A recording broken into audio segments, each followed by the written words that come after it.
Приветствую вас, друзья! Сегодняшнее наше видео посвящено легендарному альбому The Dark Side of the Moon за авторством группы Pink Floyd. У меня в наличии 11 экземпляров этого альбома.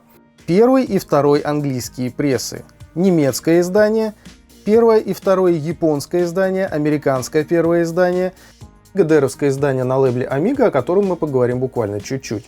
Американское издание на Mobile Fidelity Sound Lab, два юбилейных переиздания 2003 года в честь 30-летия альбома и 2013 года в честь 40-летия альбома. Ну и, конечно, свежее переиздание на лейбле Pink Floyd Records 2016 года. Честно признаюсь, это, пожалуй, самый сложный сравнительный обзор пластинок из всех, что я делал на сегодняшний день. Вы сейчас можете сказать, ну как же, были же Iron Maiden, где было по 20 экземпляров. На самом деле дело не в количестве экземпляров, а в том, что приходилось выбирать и искать отличия между хорошим и очень хорошим. Итак, прежде чем мы перейдем к самим пластинкам, несколько интересных фактов об альбоме. The Dark Side of the Moon – это 8-й студийный альбом британской рок-группы Pink Floyd, выпущенный 24 марта 1973 года. Самый успешный альбом группы, превративший Pink Floyd в явление мирового масштаба. Один из самых продаваемых альбомов в истории звукозаписи. Общее число проданных экземпляров – около 50 миллионов. Сессии звукозаписи проходили в студии EMI Abbey Road. Работая над Dark Side of the Moon, место звукооператора занял Алан Парсонс. Альбом очень хорошо сведен, прекрасно скомпонован и великолепно записан. The Dark Side of the Moon – первая концептуальная работа группы Pink Floyd. Совместно музыканты составили список тем, раскрываемых в альбоме. Композиция On the Run рассказала о паранойи. Time описывала приближение старости и бессмысленную трату жизни. The Great Geek in the Sky повествует о смерти и религии. Money рассказывает о деньгах, которые приходят со славой и овладевают человеком. Us and Them говорит о конфликтах внутри общества. Brain Damage посвящена безумию. Роджер Уотерс, став единственным автором текстов Pink Floyd, использовал The Dark Side of the Moon не только как средство для осуществления своих концептуальных амбиций, но и как рупор для обнародования своего личного мировоззрения, критикуя существующий миропорядок и пропагандируя человеческие ценности. В результате чего поэзия альбома получила положительные отзывы и высокие оценки. «Темная сторона Луны» нередко рассматривается как одно из лучших музыкальных произведений последнего времени. В такой оценке учитываются не только рекордные продажи альбома, но и его культурная ценность. Известный инцидент произошел с Клэр Тори, принявшей участие в записи The Great Geek in the Sky. За работу вокалистка получила 30 фунтов как студийный исполнитель, и только лишь почти 30 лет спустя она стала получать авторские отчисления. С апреля 2005 года на всех изданиях альбома ее стали включать в число авторов композиции вместе с Ричардом Райтом. Авторы обложки Сторм Торгесон и Орби Пауэлл из дизайн-студии Hypnosis. Прохождение луча света сквозь призму на лицевой обложке альбома демонстрирует явление дисперсии света в физике.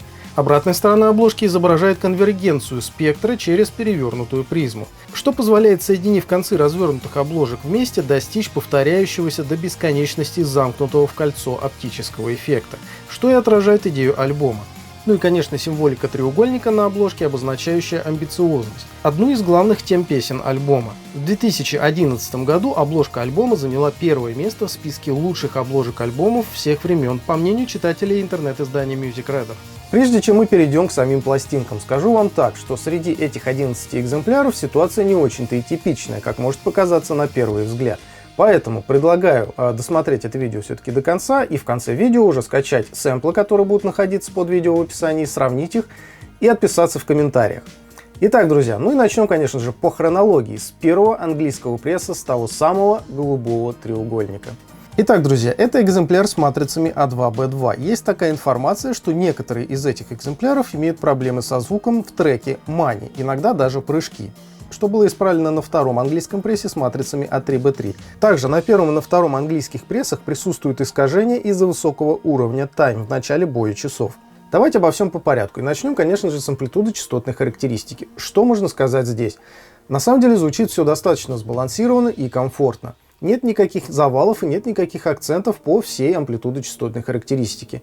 Очень хорошо проработан средний диапазон, бас также на месте, с высокими частотами складывается ощущение легкой такой нехватки детальности. Я думаю, что это может быть связано и с тем, что экземпляр у меня далеко не в минтовом состоянии и его изрядно поездили. Что насчет трека Time? Да, действительно, в начале боя часов присутствует такой рокот, который прямо-таки бьет синхронно по ушам вместе с часами. По поводу прыжков. Прослушал я эту пластинку от начала до самого конца, не заметил никаких подобных дефектов. Более того, даже несмотря на то, что пластинка довольно заезженная, масса сохранилась довольно прилично. Да, конечно, слышно легкое шуршание, но никаких циклических проблем здесь нету. По поводу читаемости также могу отметить очень хорошую читаемость. И даже учитывая то, что это Pink Floyd, и даже учитывая то, что The Great Geek in the Sky, одна из тех песен, по которым можно отстраивать проигрыватель и проверять настройки, находится очень близко к яблоку, никаких проблем с читаемостью я не заметил. Единственное, стоит отметить, то, что пластинки я прослушивал на Benz Microwood со сложной многорадиусной заточкой Micro Ridge. Далее, переходим к динамическому диапазону. Никакой компрессии я здесь не слышу, за исключением, конечно, перегруза на треке Time. И даже повторюсь, что пластинка совсем не новая, динамика на ней сохранилась потрясающе. Это говорит о том, что дорожки на ней достаточно выносливые. Далее давайте перейдем к печальному, то есть к стоимости. По стоимости я вас буду ориентировать исключительно по сайту Discogs. Никакого eBay, никаких аукционов и прочего. Почему? Некоторые подписчики мне пишут, что это неправильно оценивать по Discogs, потому что там, значит, барыги какие-то, еще что-то. На самом деле на eBay их как минимум не меньше. Во-вторых, на Discogs вы можете выбрать именно то издание, которое ищете. На eBay вас не каждый продавец может сориентировать, что у него в руках. А если вы посмотрите на Discogs, сколько выходило изданий этого альбома, просто возьметесь за голову. Там одних американцев только десятки изданий. Цены буду рассматривать в состоянии не ниже, чем Near Mint. Не обижайтесь, но все-таки это Pink Floyd. Никакого Very Good Plus, никакого Excellent здесь быть не может. Pink Floyd надо слушать либо в состоянии Mint, либо Near Mint. И еще один очень важный момент, влияющий на цену, это комплектация. Как вы уже видели, там должно быть 2 постера, 2 открытки. Ну, у японцев там еще свои потроха. Так вот, отсутствие хотя бы одного из этих элементов сильно сказывается на цене. Поэтому, я думаю, логично будет называть цену просто винил плюс конверт и, скажем, полный комплект.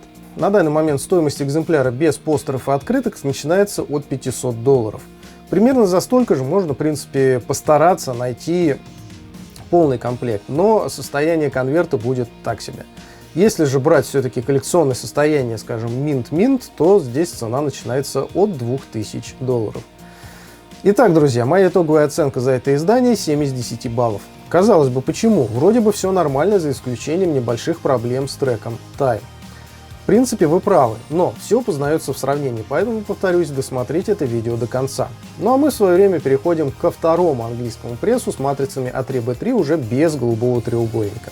Ну и что же можно сказать по звуку здесь? На самом деле отличия от первого английского пресса здесь минимальны, но они все-таки есть. В частности, да, здесь все так же хорошо сбалансировано по амплитуд-частотной характеристике, но, на мой взгляд, здесь появился более глубокий и широкий бас. В верхнем диапазоне, на мой взгляд, также добавилось чуть-чуть буквально больше детальности, но, скорее всего, это связано с тем, что пластинка находится в более хорошем состоянии, чем первый экземпляр. Впрочем, состояние винила также благоприятно сказалось и на динамическом диапазоне. Поскольку массу здесь не слышно, никаких шуршаний, никаких щелчков, динамический диапазон достаточно высок, динамика здесь потрясающая. Что же по дефектам, то, как я уже сказал, за счет отсутствия дефектов массы, никаких щелчков, никаких шуршалок и прочих проблем. По читаемости этот винил абсолютно ничем не хуже, чем первый английский пресс. Никакого падения качества ближе к яблоку я не заметил. Моя итоговая оценка этому изданию 8 из 10 баллов. Цена на него сейчас начинается от $150 уже в полном комплекте. Но мы в свое время переходим к немецкому первому прессу. Ну и как же звучит у нас первый немецкий пресс? Отличие здесь налицо. Начнем, как всегда, с амплитуды-частотной характеристики.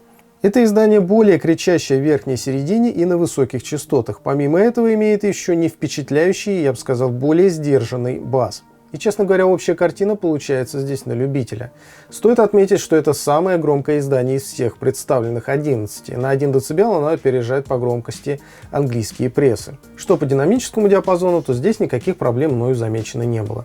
Ну и давайте теперь перейдем к дефектам, а точнее к полному их отсутствию. Несмотря даже на то, что пластинка записана на 1 дБ громче, что могло негативно сказаться на читаемости, абсолютно никакого падения ближе к яблоку я не заметил с обеих сторон. Все звучит потрясающе. Помимо этого, очень хорошая качественная масса, что меня удивило, несмотря даже на возраст, пластинка сохранилась изумительно. Поэтому массу удалось оценить по достоинству. Абсолютно никаких щелчков, шуршалок и прочих проблем. Переходя к цене на это издание, могу сказать, что это самое бюджетное, пожалуй, издание из, во всяком случае, первых прессов. Цена на неполный комплект сейчас составляет примерно $45, на полный комплект примерно $55. Но, честно скажу, звук мне на этом издании не особо понравился, поэтому моя итоговая оценка 6 из 10 баллов. Ну а мы давайте теперь перейдем к следующему нашему изданию, к американскому первому прессу. И вот, друзья, оценивая американское первое издание, начинаешь понимать, что английский первый пресс, так сказать, оригинал, ему значительно проигрывает. Звук очень богатый, широкий, красивый и насыщенный. Могу с уверенностью вам сказать, что было у меня два американских первых пресса, и оба вчистую переигрывали английские издания. По амплитуде частотной характеристики складывается ощущение более широкого, низкого и красивого баса. Частотный диапазон кажется шире. В верхнем диапазоне наблюдается небольшой приукрас относительно английских изданий. Тарелочки звучат отчетливее. Тем самым местами напоминает даже немецкое издание, но за счет появления более широкого, красивого баса частотная характеристика здесь звучит, на мой взгляд, намного интересней. Стоит также отметить, что это издание всего лишь на полдецибела тише, чем немецкое издание, и на полдецибела громче, чем английские издания.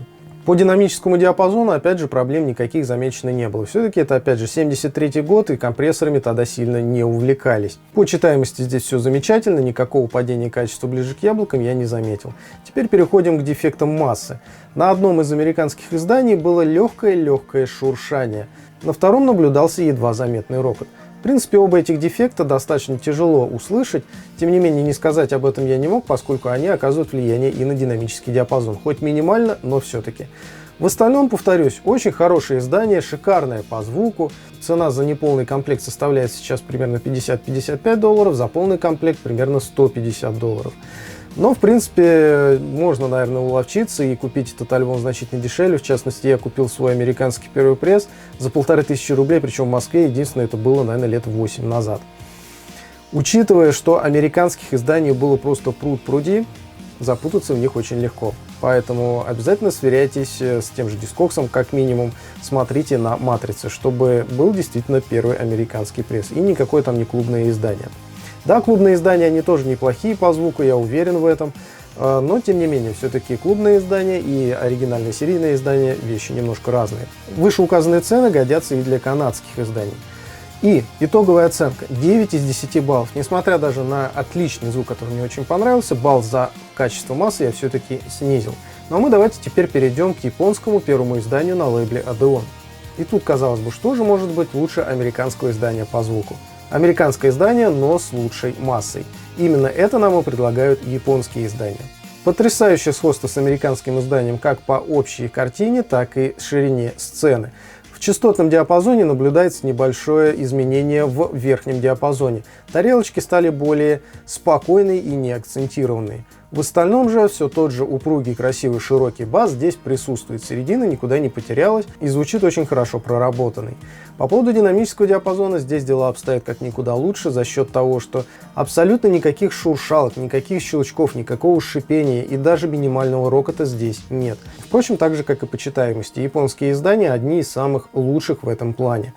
Цена на это издание составляет сейчас примерно $100-110 не комплект и примерно $220 в полном комплекте и в хорошем состоянии. Моя итоговая оценка за издание на лейбле Odeon 10 из 10 баллов. Ну а мы давайте теперь перейдем к переизданию японскому на лейбле EMI Toshiba 1974 года. Что же это издание предлагает нам по звуку? Звук абсолютно идентичен предыдущему японскому изданию на лейбле Odeon. Никаких существенных изменений я не заметил, как в частотной характеристике, так и в динамическом диапазоне, так и по массе. Масса здесь также превосходного качества, и громкость здесь, что самое интересное, та же самая. То есть складывается ощущение, что если не матрицы те же самые использовать, то хотя бы тот же самый источник. За неимением существенных отличий в звуке останавливаться на этом издании надолго мы не будем. Но есть все-таки здесь приятные обстоятельства, такое как цена. Цена за некомплект сейчас составляет примерно $45, за полный комплект всего лишь $90. Поэтому моя итоговая оценка 10 из 10 баллов. Строго рекомендую это издание к вашему вниманию. Одно из самых желанных изданий этого альбома, пожалуй, издание на лейбле Mobile Fidelity Sound Lab. Их выходило несколько изданий, вашему вниманию предлагаю второй пресс 1981 года. По амплитудо-частотной характеристике это издание очень напоминает американский первый пресс. Все тот же самый красивый упругий бас, хорошо проработанная середина и легкий акцент на тарелочках. Но есть в этом издании очень хорошая особенность. Все инструменты потрясающе разделены друг от друга, и в то же время вместе они звучат очень гармонично. Не могу сказать, что этот альбом пересводили для этого издания, но складывается такое ощущение другого мастеринга. Если говорить простым языком, а не аудиофильским, то складывается впечатление, что Dark Side of the Moon был записан не в 1973 году, а, скажем, в 80-х.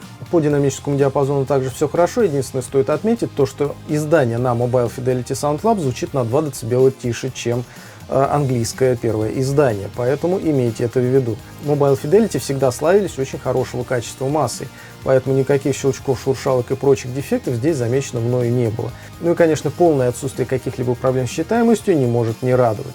Никакого падения качества ближе к яблоку здесь мною замечено не было. Моя итоговая оценка за это издание 10 из 10 баллов. Цена на него сейчас составляет примерно $120 в хорошем состоянии.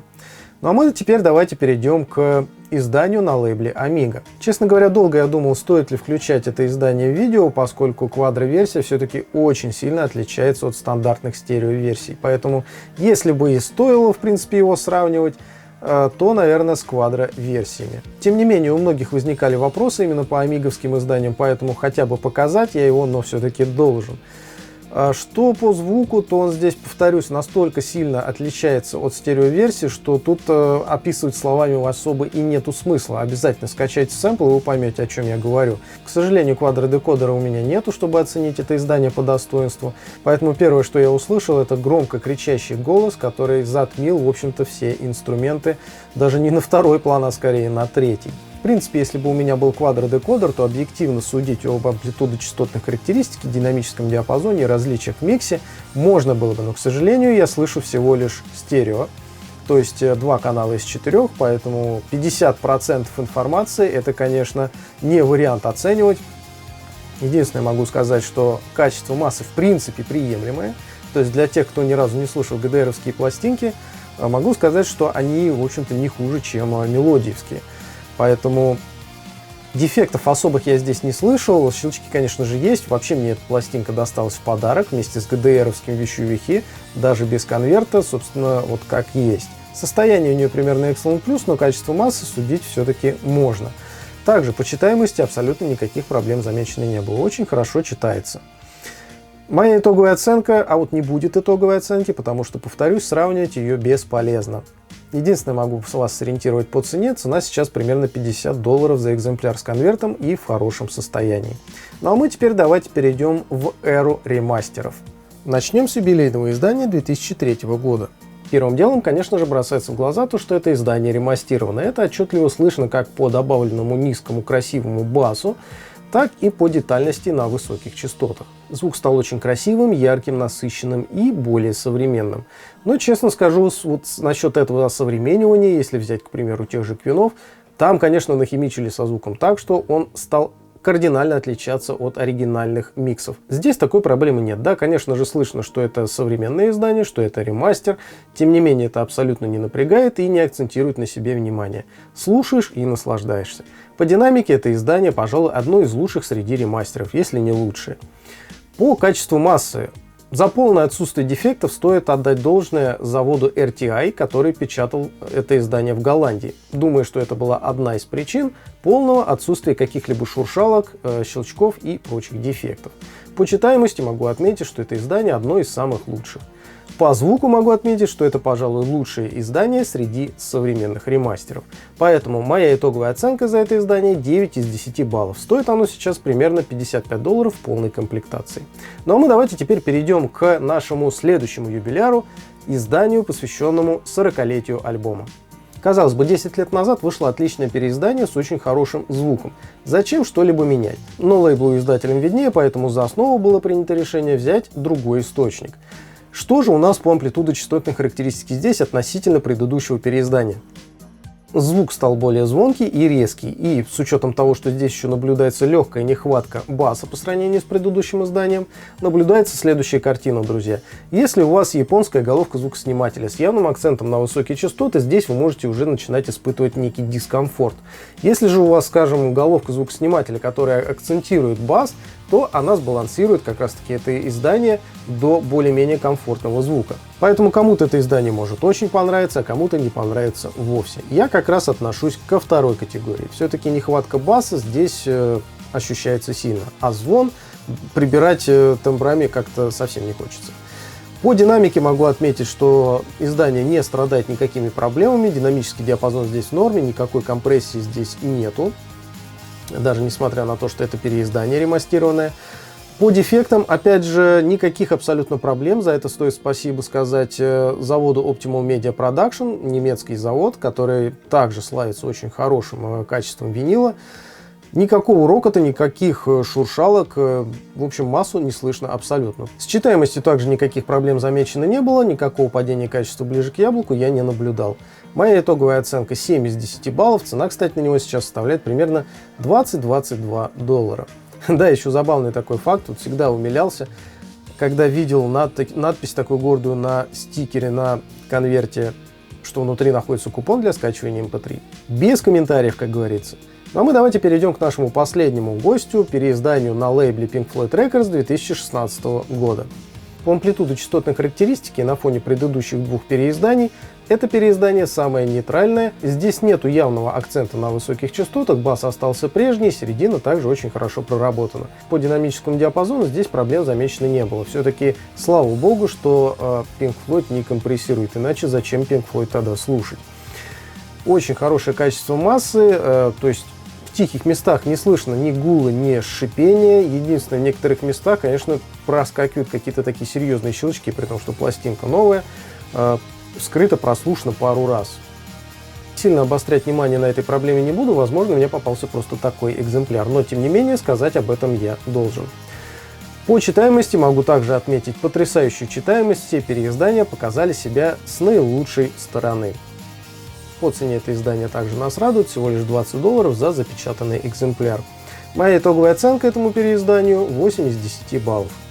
Этот альбом один из рекордсменов по количеству изданий, переизданий, допечаток и перепечаток, если можно так выразиться. Поэтому давайте не будем сильно обострять внимание на абсолютно всех изданиях, давайте поговорим о самых интересных, которых у меня нету, но тем не менее не выходили. Итак, значит, стоит первым делом отметить то, что между первым и вторым английским прессом выходило еще так называемое кроссовер издание, то есть на одной стороне, что самое интересное, был лейбак с голубым треугольником, на другой без. То есть это таки гибрид. Честно говоря, в продаже я сейчас не встречал, но информация о нем встречалась в интернете неоднократно. Поэтому имейте в виду, если вам попался такой гибрид, я думаю, что стоит он сейчас очень и очень дорого.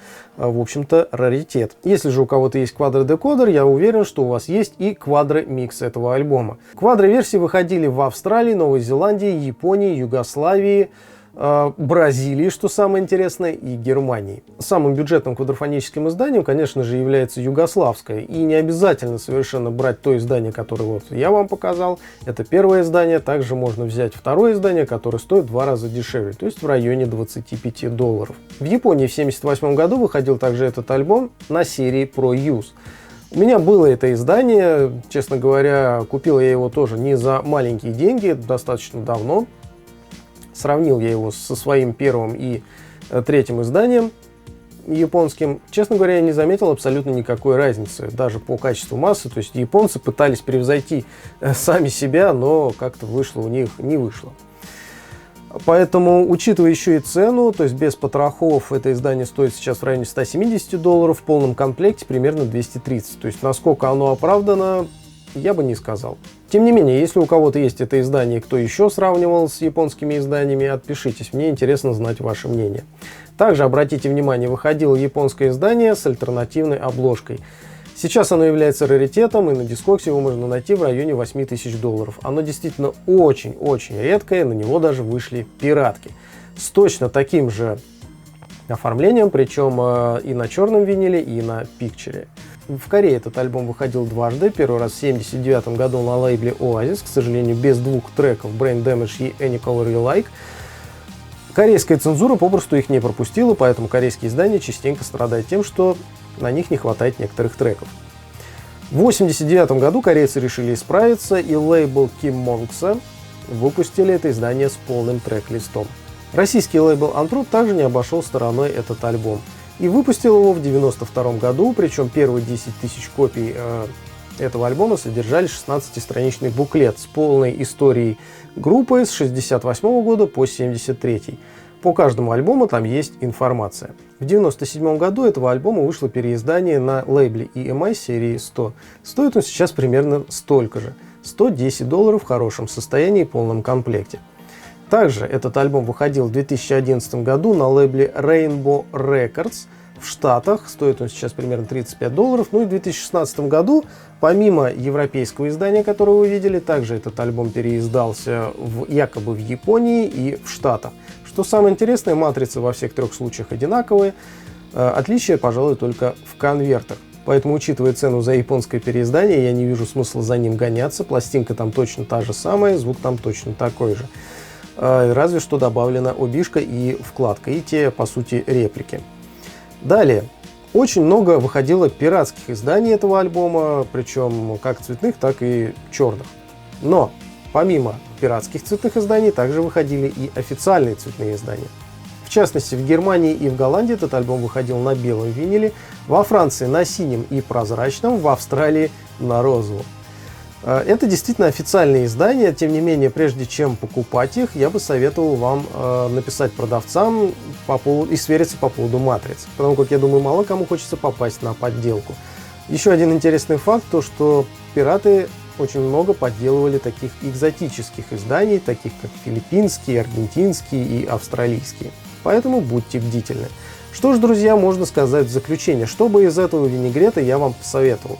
Мне больше всего понравились пластинки японские по звуку и американские. Но японское первое издание стоит все-таки денег, второе, точнее, можно сказать, третье издание, поскольку много споров ходит насчет того, EMI Toshiba это третье издание или второе. На мой взгляд, его можно смело назвать переизданием 1974 года. Так вот, именно оно, мне кажется, по соотношению цена-качество, причем в полном комплекте за $90 будет наилучшим вариантом. Если же хотите сэкономить, попробуйте найти американское издание, также в хорошем состоянии его можно найти дешевле.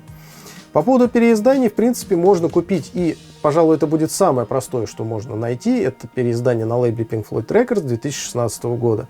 Самое дешевое, самое простое, что вы можете найти. Тем не менее, по качеству звука мне больше всего понравилось переиздание, посвященное 30-летию альбома, то есть переиздание 2003 года. Вот и получается у нас интересная картина, что великий и могучий английский голубой треугольник, имея прежде всего коллекционную ценность, на мой взгляд, далек от эталона по звуку. Хоть с этим мнением и не все согласятся, надеюсь, сэмплы в описании под видео дадут больше представления о звуке всех изданий из этого видео. Хочу выразить огромную благодарность своим друзьям и подписчикам. Александру как минимум за половину изданий, которые он мне предоставил, Якову за предоставленное переиздание на лейбле Pink Floyd Records и Андрею за предоставленный экземпляр на лейбле Mobile Fidelity Sound Lab. Что ж, друзья, пожалуй, у меня на этом все. Я очень надеюсь, что это видео вам понравилось, поскольку отняло у меня оно очень-очень много времени. Поэтому ставьте лайки, подписывайтесь на канал, жмите обязательно на колокольчик и пишите ваши комментарии. Особенно если у вас есть издания, которые были в этом видео. Счастливо, друзья!